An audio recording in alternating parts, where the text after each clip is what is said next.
Kőbánya, Budapest 10.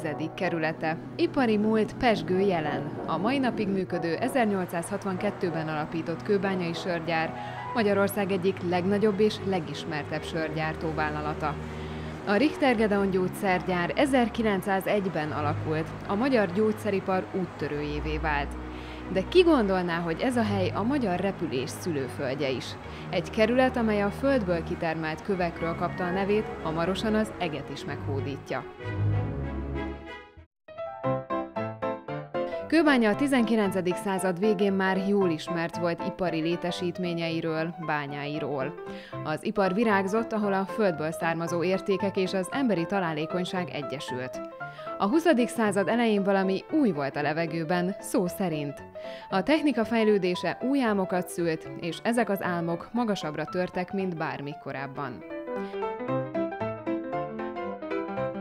1909. Rákosmező, Kőbánya szélén. Egy egyszerű katonai gyakorlótér, ahol eddig csak a bakancsos lábak dobogása visszhangzott, de hamarosan történelmet fog írni. Ez a hely lesz az, ahol a magyar álmok szárnyra kelnek, ahol a lehetetlennek tűnő valósággá válik. Lelkes mérnökök, bátor pilóták érkeznek, kezükben tervrajzok, szemükben a felfedezés tüze. Rákosmező Magyarország, sőt Közép-Európa első repülőterévé válik. A kőbányai homok, amely eddig csak a bányászok lépteit ismerte, most a repülés úttörőinek lesz tanúja. Egy új korszak kezdődik, ahol az emberi szellem és a technika egyesül, hogy legyőzze a gravitációt.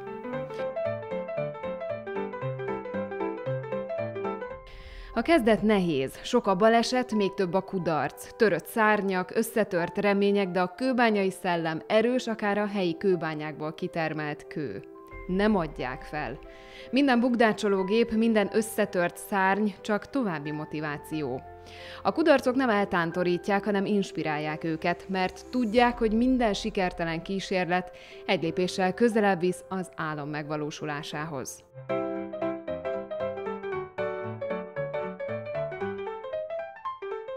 –1910 nyara. Kőbánya lázban ég, hiszen egy nemzetközi repülőversenyre készül. A hír gyorsan eljut Európa minden szegletébe, és minden szem Budapest Rákosmező felé fordul. Az egykor csendes katonai gyakorlótér a figyelem középpontjába kerül. Mérnökök fáradhatatlanul dolgoznak, pilóták lankadatlanul gyakorolnak. Az izgalom kézzel tapintható. Kőbánya hamarosan beírja magát a repülés történetébe. Június 5-e a verseny kezdete. Az indulók között van Louis Blériot, a La Manche csatorna első átrepülője, Glenn Curtis az amerikai repülés úttörője, Roland Garros nevét a híres francia teniszbajnokság viseli. A hazai favorit Székely Mihály, valamint Adorján János, magyar repülőgép konstruktőr és pilóta, aki saját tervezésű repülőgépével szállt fel a versenyen. A kor legnagyobb nevei mind itt vannak Kőbánya egén. A kőbányai égbolt nemzetközi színpaddá válik. 10 napon át tart a versengés, a levegő megtelik a motorok búgásával, a tömeg ovációjával. Rekordok dőlnek meg, álmok válnak valóra. Minden szempár az égre szegeződik, ahol a bátor pilóták írják a történelmet. Kőbánya neve örökre összefonódik a repülés hőskorával. Kőbánya, ahol egykor szárnyra kaptak az álmok, bár a repülőtér már rég nincs itt, a kerület szelleme ma is az égre mutat. Ahogy a modern repülőgépek átsejlenek az égen, úgy idézik meg a kerület bátor múltját. Ezek a gépek nem csupán fémtestek, hanem a technikai fejlődés és az emberi álom megtestesítői.